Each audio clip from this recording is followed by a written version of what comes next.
설교를 준비하다 보면 좀 엉뚱한 곳에서 탁 멈추거나 엉뚱한 곳에 관심을 갖게 됩니다.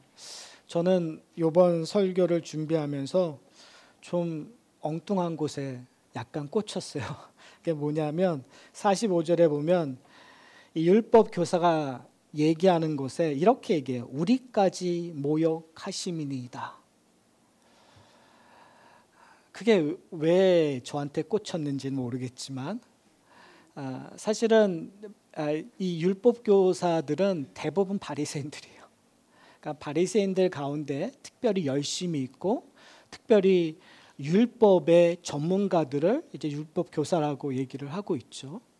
근데 저희가 지난주에 살펴봤듯이 예수님께서 화 있을진저 바리새인들이여라고 얘기하면서 겉과 속이 다른 바리새인들을 질책했던 것을 살펴보았습니다. 그 질책을 듣고 율법 교사가 얘기하는 거예요. 우리까지 모욕하나이까? 꼭 제 마음 같다는 생각이 들어요. 사실은 저희들 열심히 하나님을 믿고 예수님의 증인되고자 하는 마음들이 우리 가운데 있잖아요. 그런데 작금의 현실은 사실은 기독교가 비판을 받고 어떻게 보면 잘못된 이야기들을 많이 듣거든요. 그때 우리 마음속에 우린 안 그런데, 우린 저렇게 무지하지도 않고, 우린 저렇게 과격하지도 않고, 저렇게 비상식적이지도 않는데 왜 우리를 질책할까? 왜 우리가 그 비판을 받아야 될까라는 생각을 우리 마음구석에 하게 돼요. 그리고 우리는 사실은 진리라고 믿는 것들에 대한 확신들이 우리가 있잖아요.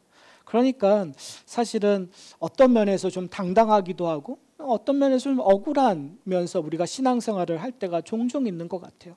그래서 어떻게 보면 이렇게 우리까지 모욕하십니까? 라는 반문을 던질 수밖에 없어요. 그러나 저는 오늘 설교를 준비하면서 우리가 이런 율법 교사들의 마음을 품지 않으셨으면 좋겠어요. 우리는 안 그런데, 우리는 좀 다른데요가 아니라 예수님의 질책 앞에, 예수님의 비판 앞에 오라 나는 공고한 자라는 고백이 우리 가운데 고백되었으면 좋겠어요. 사랑하는 성도 여러분, 하나님의 법 안에 누구도 피할 수 없거든요. 우리가 아무리 성공적인 삶을 살아왔다고 해도 하나님의 의를 우리는 피할 수가 없어요. 아무리 우리가 신실하다고 해도, 우리가 아무리 의롭다고 해도 하나님의 잣대를 피할 수는 없거든요. 그럴 때 우리가 해야 될 지혜는 오늘 율법교사가 얘기하는 것처럼 우리까지 모욕하십니까? 라는 그러한 반문이 아니라 누가복음 6장에서 기록된 것처럼 복된 자에게 복된 자를 표현했던 것처럼 애통해하며 울고 우리의 가난함을 고백하는 그런 이 시간이 되었으면 좋겠어요. 그런 마음으로 제가 설교를 하고 그런 마음으로 여러분들이 하나님의 말씀을 듣고 우리 함께 이 이야기를 통해서 다시 한번 우리가 붙잡아야 되는 것은 그냥 눈에 비춰지는 것들, 그 비춰지는 것이 아니라 정말 하나님의 마음이 무엇인가, 그리스도의 마음이 무엇인가를 저희가 붙잡는 이 시간이 되었으면 좋겠습니다. 예수님께서는 이 율법 교사의 반문에 예수님께서 조금 더 강하게 화 있을진저 하시는 것 같아요. 앞에 부분에서도 3번 화 있을진저라고 얘기를 하는데 오늘도 3번 화 있을진저 율법 교사들이여 라고 이야기하시는 것으로 기록되어 있습니다. 왜 예수님께서는 이 바리새인들 그 중에서 열심히 했던 율법 교사에게 더 냉철하고 냉혹하게 더 좀 퍼펙트한 잣대를 대놓으신 것 같아요. 그러면서 이렇게 얘기해요. 46절에 보면 지기 어려운 짐을 사람에게 지우고 너희는 한 손가락도 이 짐에 되지 않는도다. 예수님께서 이야기하는 것이 뭐냐면 너희들이 가르쳤던 그 가르침이 듣는 자들에게는 뭐가 된다고요? 짐이 된다라는 거예요. 근데 어떠한 짐이요? 지기 어려운 짐이라는 거예요. 여러분, 율법은 뭐죠? 율법은 하나님이 주시는 특권이에요. 율법은 어떤 의미에서 축복이에요. 사도행전이라든지 복음 그 서신서라든지 신약의 대부분 유대인들을 비판했었을 때 사도들이 사용했었던 것이 뭐냐면 너희들이 복이라고 주장하는 할례와 율법을 얘기를 해요.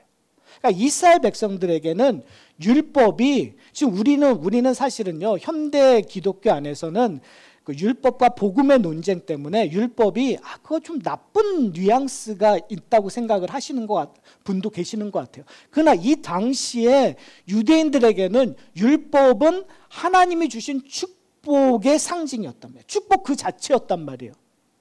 근데 문제는 뭐냐면 예수님께서 얘기하는 것이 뭐냐면 율법이 너에게 복인데 그 율법을 지기 어려운 짐으로 만들어놨다는 거예요. 사랑하는 성도 여러분, 율법은 저희가 알다시피 십계명을 그 대표적인 것으로 알 수 있잖아요. 그 십계명에서 요구되어지는 것들이 무엇일까요? 하나님을 사랑하라고 요구되고 있잖아요. 우리의 이웃들을 사랑하라고 요구되고 있잖아요. 그렇죠? 근데 우리의 문제는 뭐죠? 그것들이 하나님을 사랑하고 이웃을 사랑하는 축복이 되어야 되는데 그것들이 어떻게 해요? 지기 어려운 짐으로 변화되어서 가르쳐지고 있었다는 사실이에요. 사랑하는 성도 여러분, 여러분은 어떠세요? 십계명이 여러분들에겐 짐이세요? 아니면 십계명이 여러분들에게 축복이고 행복이고 기쁨이 되고 계세요?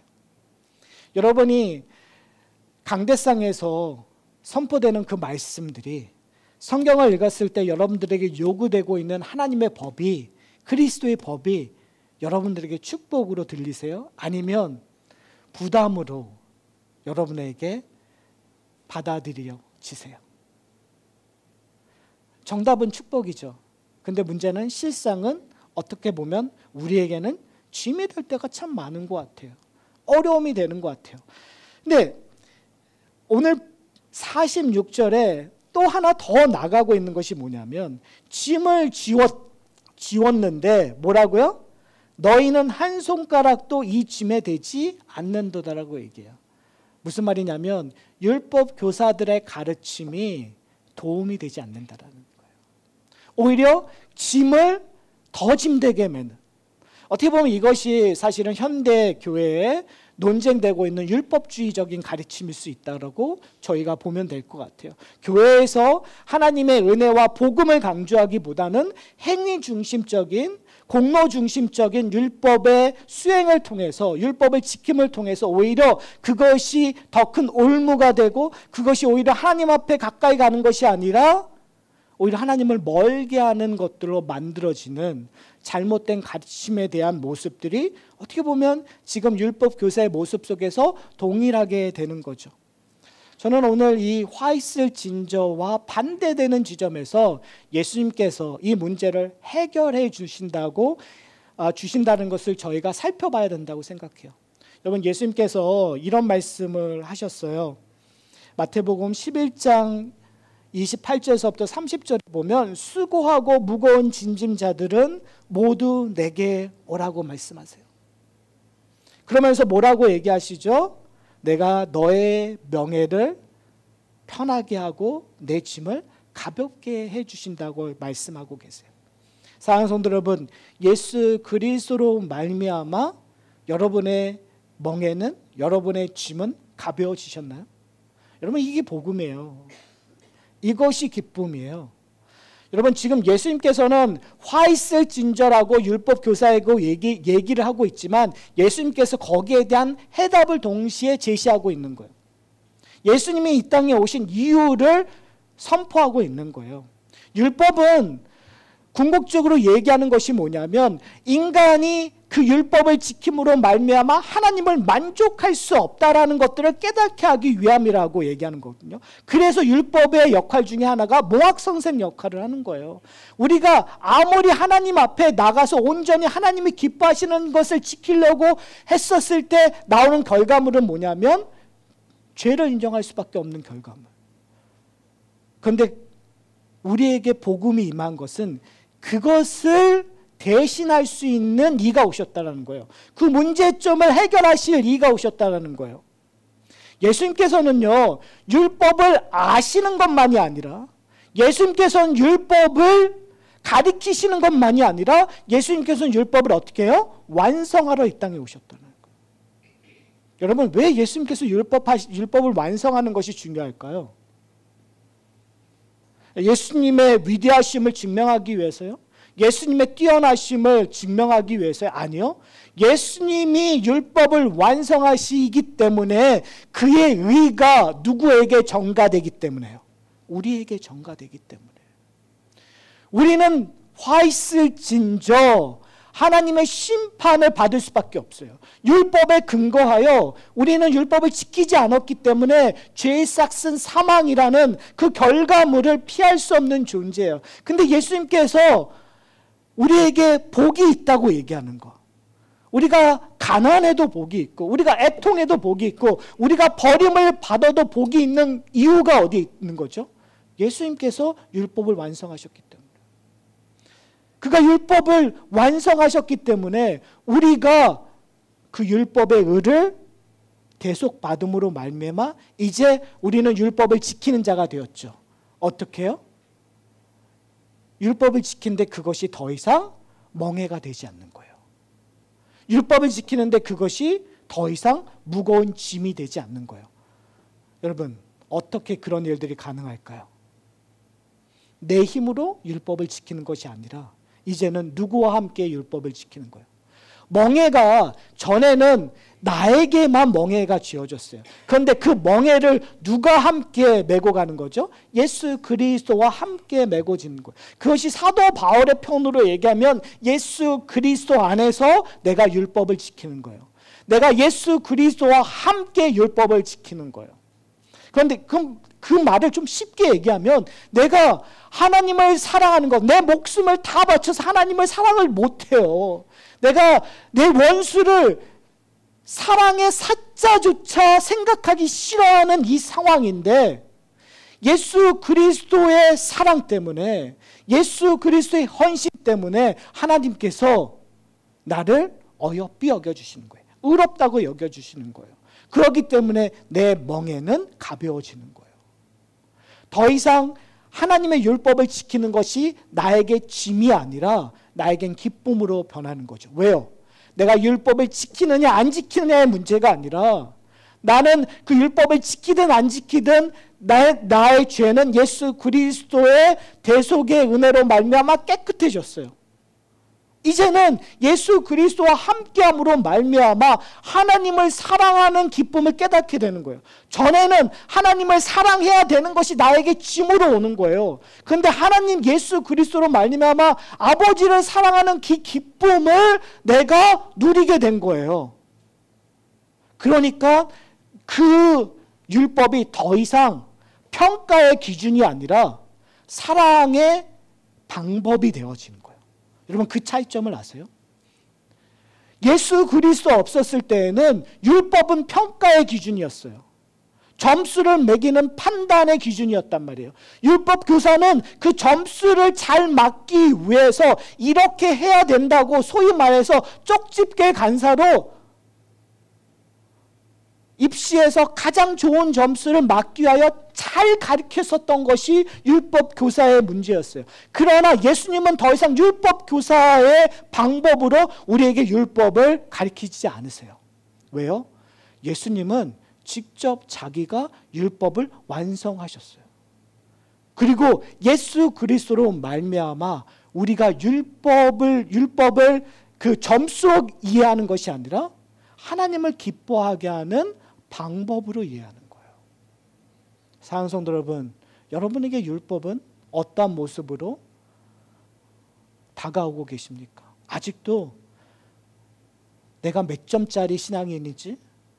내가 이거는 잘 지키고 이거는 안 지키고 있고, 그러니까 이건 내가 구원받을 수 있을까라고 아직도 퀘스천 마크를 계속 던지고 계십니까? 아니면 내가 너무너무 기뻐서 내 안에 있던 우상을 치우고 계십니까? 내가 예수를 사랑하고 예수님이 나에게 하나님을 기뻐하시는 방법을 알았기 때문에 내가 오늘 주일날 거룩한 예배를 드리기 위하여 안식일을 지금 지키고 계십니까? 내가 이웃의 것들을 빼앗는 것이 아니라 이웃을 사랑하는 이유가 바로 예수님께서 우리에게 보여주신 참된 이웃의 의미를 깨닫게 해주셨기 때문입니까? 여러분, 우리의 존재가 완전히 변했다니까요. 더 이상 율법은 우리에게 지기 어려운 짐이 아니라 율법은 우리에게 하나님 앞에 나갈 수 있는 축복의 지도로 변한 거예요, 여러분. 옛날에 이민 초창기에 저희가 어느 집을 가기 위해서, 초대받은 집을 가기 위해서 토머스 가이드를 피고 집 주소를 찾아요. 그러면 이게 몇 페이지 A에 C예요. 그러면 그 A에 C를 가기 위해서 여기에서 보고 여기서 레프트, 저기서 라이트, 그걸 일일이 다 써요. 근데 만약에 가다가 그걸 잊어버렸다. 그러면 앞길이 깜깜한 거죠. 근데 요즘은 어떻게 해요? 여러분에게 내비게이션이 있잖아요. 주소만 딱딱 치면 알아서 가게끔 해요. 심지어 잘못 턴을 해도 또 길을 찾아줘요. 여러분, 예수 그리스도가 우리에게 율법의 지도가 되셨어요. 여러분, 어떻게 토마스 가이드를 아느냐가 중요하지 않게 되었어요. 중요한 건 뭐냐면 내 인생을 예수라는 내비게이션에 맞출 수 있느냐라는 거예요. 예수님을 명령에 따라가느냐는 거예요. 어쩔 때 내 욕심, 내 욕망으로 라이턴을 해야 되는데 랩턴을 했어요. 근데 성령께서 우리를 거기에다 내버려 두신 것이 아니라 성령의 내비게이션이 우리로 하여금 또 다른 루트를 만들어 주세요. 그것을 우리는 은혜라고 얘기해요. 그것은 우리는 우리의 짐이 가볍다고 얘기해요. 사랑하는 성도 여러분, 우리에게는 율법 교사가 우리의 인생을 가르쳐주는 것이 아니라 은혜, 복음의 정령이신 성령께서 우리와 함께 하신다는 것을 여러분이 기억하셨으면 좋겠어요. 두 번째 화를 47절에 얘기하는데 이렇게 얘기해요. 화 있을진저 너희는 선지자들의 무덤을 만드는도다. 그들을 죽인 자도 너희의 조상이니라 라고 얘기하고 있어요. 그러면서 지금 이 율법 교사에게 지적하는 것이 뭐냐면 결국은 너희가 율법을 알고 하나님의 법을 온전히 깨달았는데 그럼에도 불구하고 하나님이 보내주신 선지자들을 알아보지 못했다는 거거든. 선지자의 말씀에 순종하지 않았다는 거예요. 그러니까 이게 이율배반적인 거죠. 하나님의 율법을 연구하고 하나님이 그러니까 꼭 이런 거예요. 헤롯 왕이 얘기하잖아요. 그 동방 박사들이 찾아왔었을 때 예수가 어디서 났는지 우리에게 알려주십시오. 그러자 어디서 나는지를 알아보니까 어디였다고? 베들레헴이라고 학자들이 가르쳐줬어요. 그런데 그 베들레헴에서 나실 일을 어떻게 해요? 헤롯은 가서 영아들을 다 죽이는 일들의 결과물을 만들어낸단 말이에요.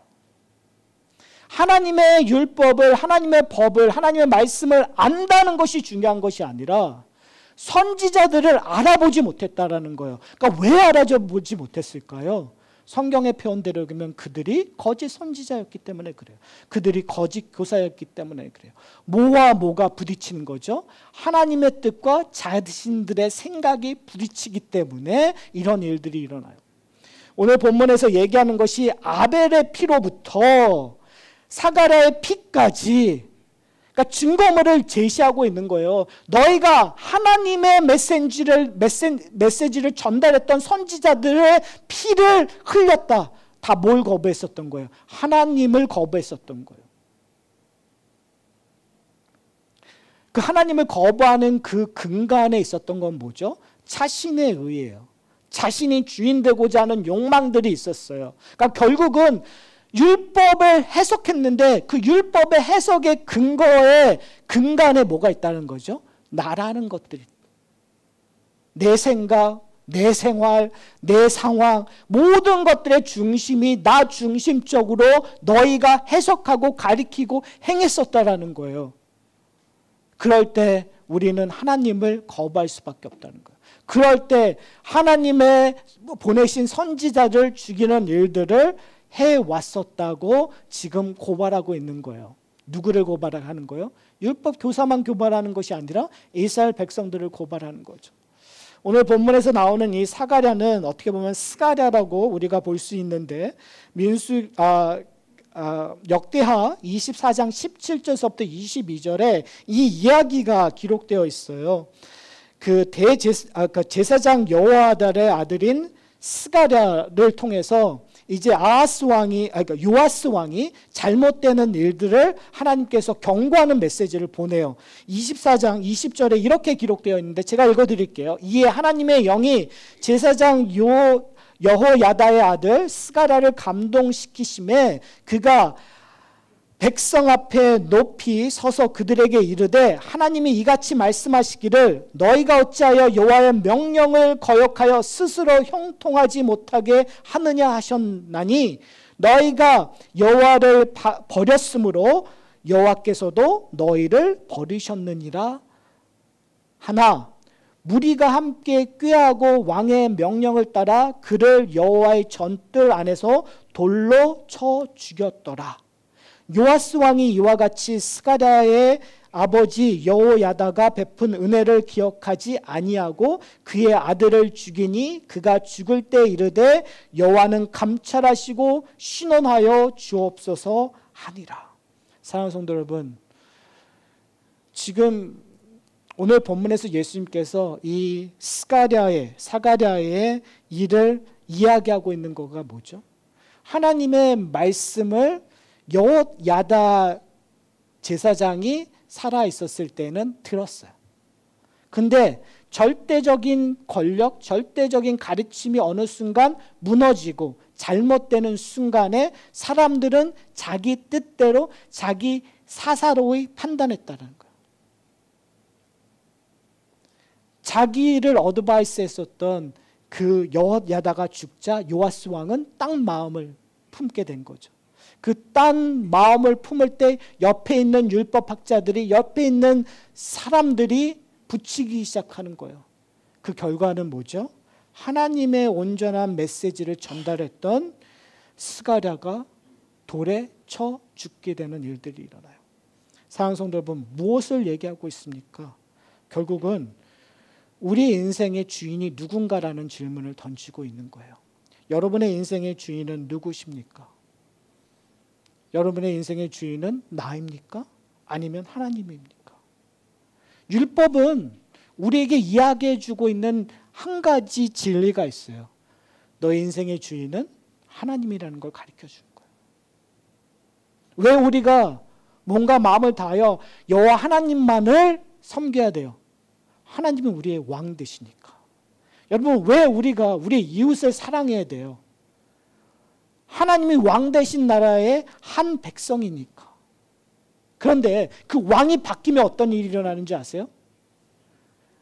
왕이 나로 바뀌는 순간 하나님은 수단이 돼버리는 거예요. 내 행복의 수단이 돼버리는 거고 내 성공의 수단이 돼버리는 거고, 그러다 내 행복과 성공에서 하나님의 역할이 좀 미미하다고 한다면 어떤 일들이 일어나는 거죠? 바알신을 섬기게 되는 거예요. 하나님을 보내신 선지자를 죽여버리게 되는 거예요. 여러분, 이 일들이 가끔 일어났을까요?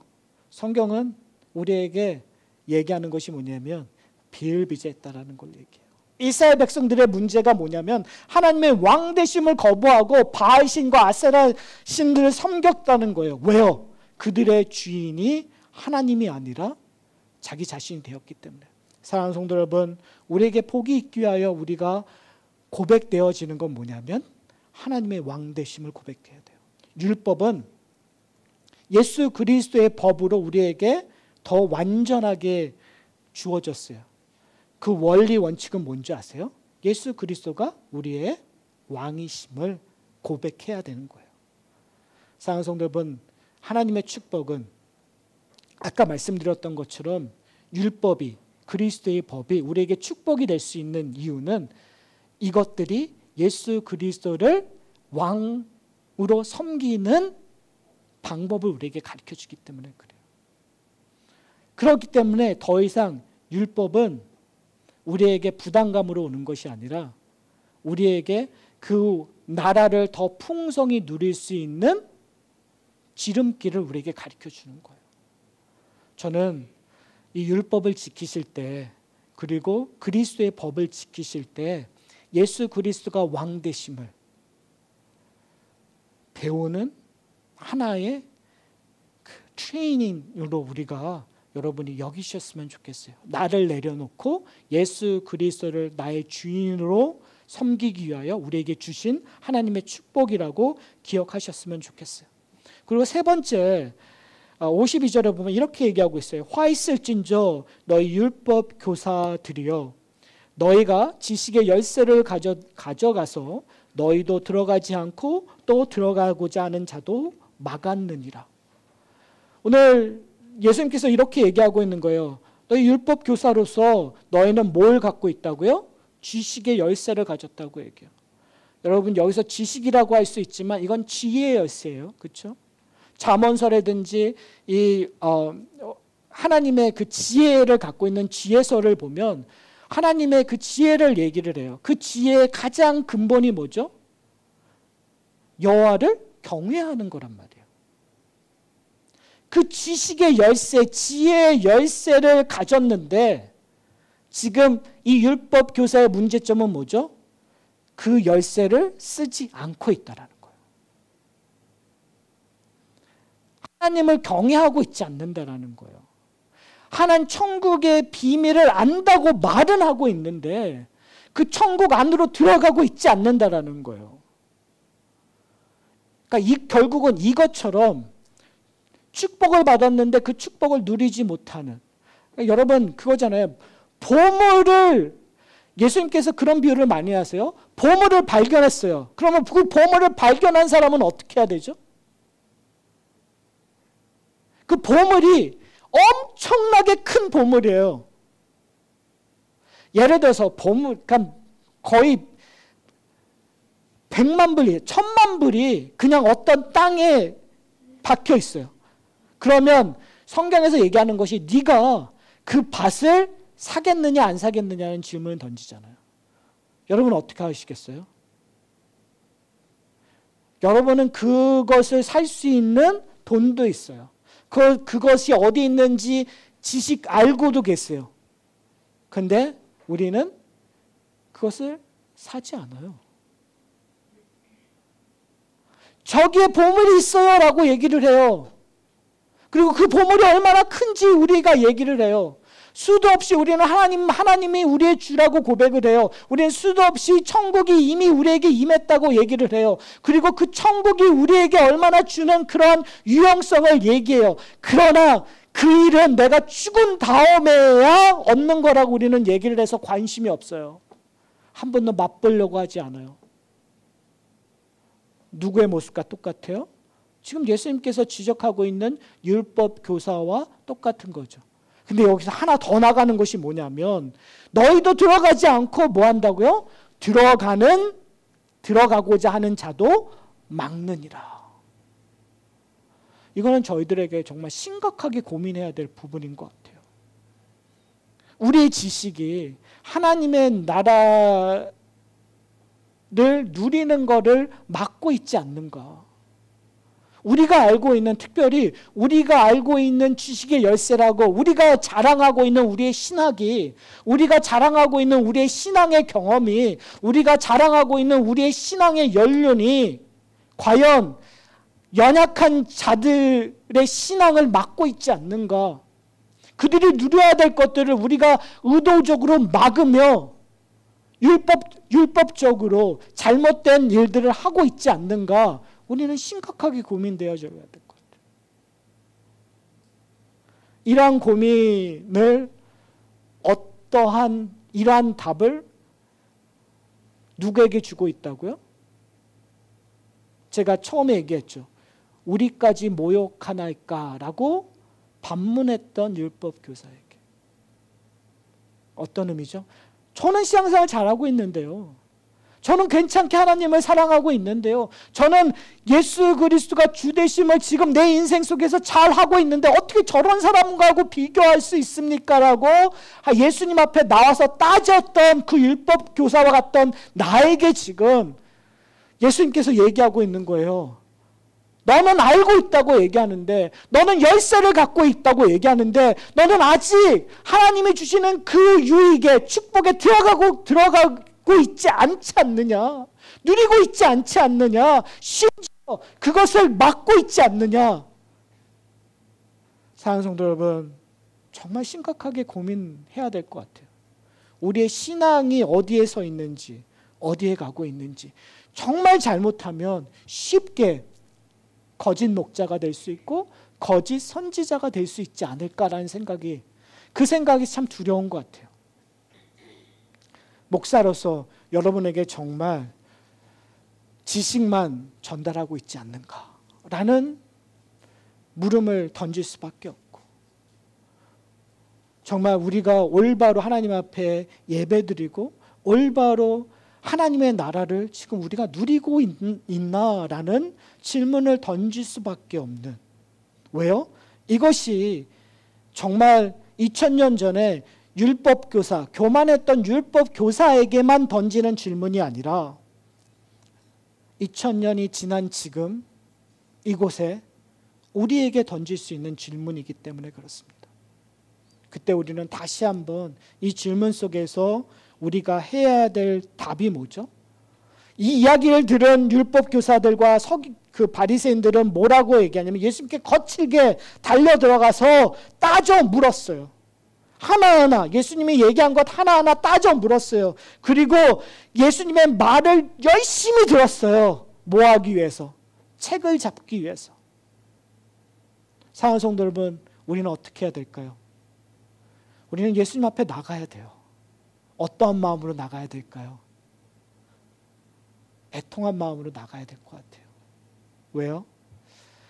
정말 솔직하게 제 인생을 이렇게 돌아보니까, 제 목회를 이렇게 돌아보니까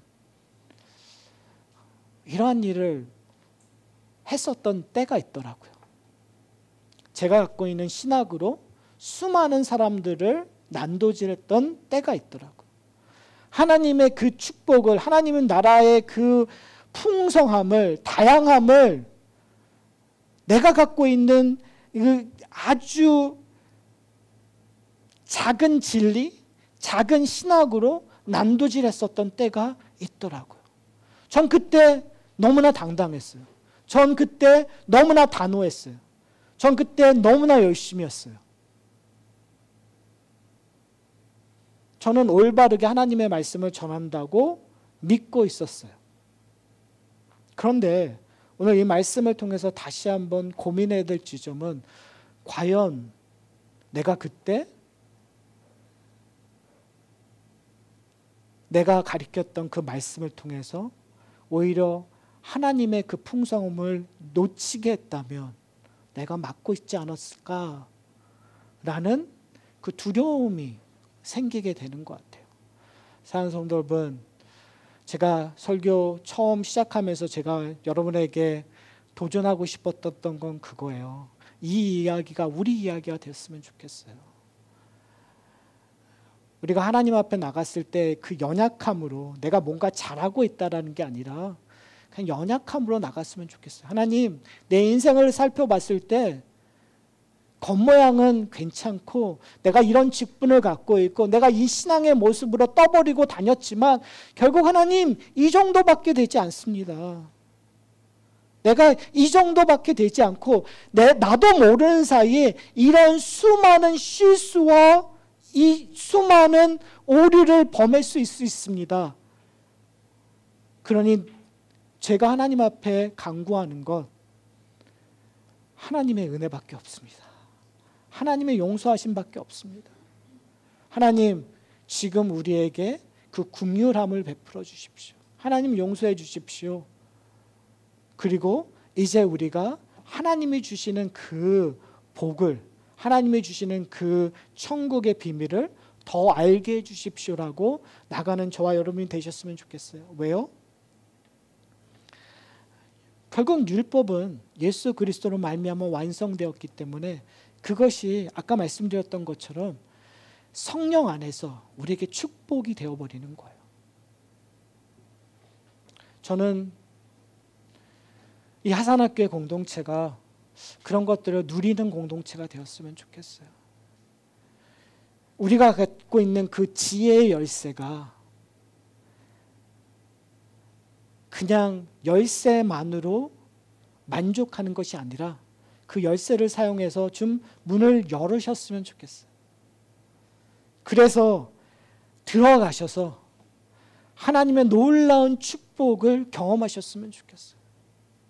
만약에 우리가 그 축복을 경험한다면 어떻게 해야 될까요? 이 좋은 거를 나누고 싶죠. 내 가족과 나누고 싶고, 내 친구와 나누고 싶고, 내 이웃과 나누고 싶고. 그 너무너무 좋으면 정말 모르는 사람에게도 나눠주고 싶을 때가 있어요. 왜요? 내가 써도 줄지 않으니까. 만약에 내가 쓰면 줄으면 그거 못 나눠줘요. 그렇죠? 아까우니까. 근데 복음은 우리에게 약속하는 것이 뭐냐면 전혀 안 아깝다고 얘기해요. 전혀 줄어들지 않는다고 얘기해요. 파도 넘쳐 흐르는 것이 하나님의 은혜라고 얘기해요. 중요한 건 뭐냐면 우리가 파고 있지 않기 때문에, 문을 열고 있지 않기 때문에 그 기쁨을 맛보고 있지 않아요. 그렇기 때문에 우리의 삶이 율법 교사적인 삶을 살 수밖에 없는 거예요. 하지는 않았는데 알아요. 지금 내가 뭔가 순종하고 있지 않는 데는 알고 있어요. 어떻게 보면 그것이 외식하는 자의 모습인 것 같아요. 알고 있는데 행하지 않는 것. 그것이 겉과 속이 다른 사람일 거예요. 회칠한 무덤일 거예요. 알고 있는데, 알고 있다고 얘기하고 있는데 실질적으로 행하고 있지 않는 것. 근데 여러분, 저는 기독교는, 신앙은 찰나의 모먼트라고 생각해요. 신학적으로 오해될 말이긴 하지만 그래도 저는 찰나의 모먼트라고 생각해요.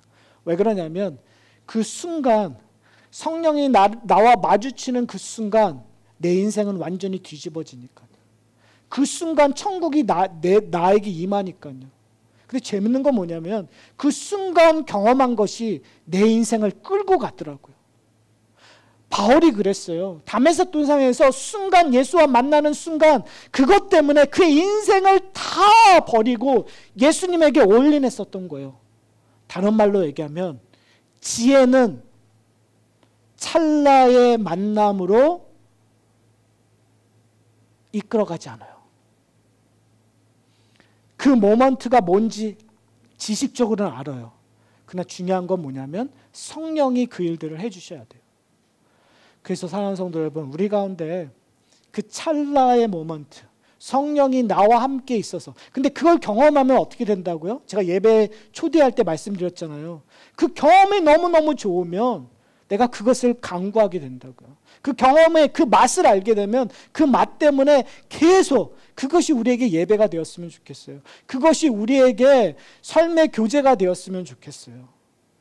그럴 때 우리 가운데 하나님의 놀라운 축복이, 그래서 율법이 더 이상 우리에게 무거운 짐이 아니라, 멍에가 더 이상 우리를 괴롭게 하는 것이 아니라 예수 그리스도와 함께 멍에 맺는 것이 우리에게 자유함으로, 율법이 오히려 기쁨이 되고 가벼워서 그거를 너무너무 행복해질 수 있는 우리에게 참 축복이 되기를 소원합니다.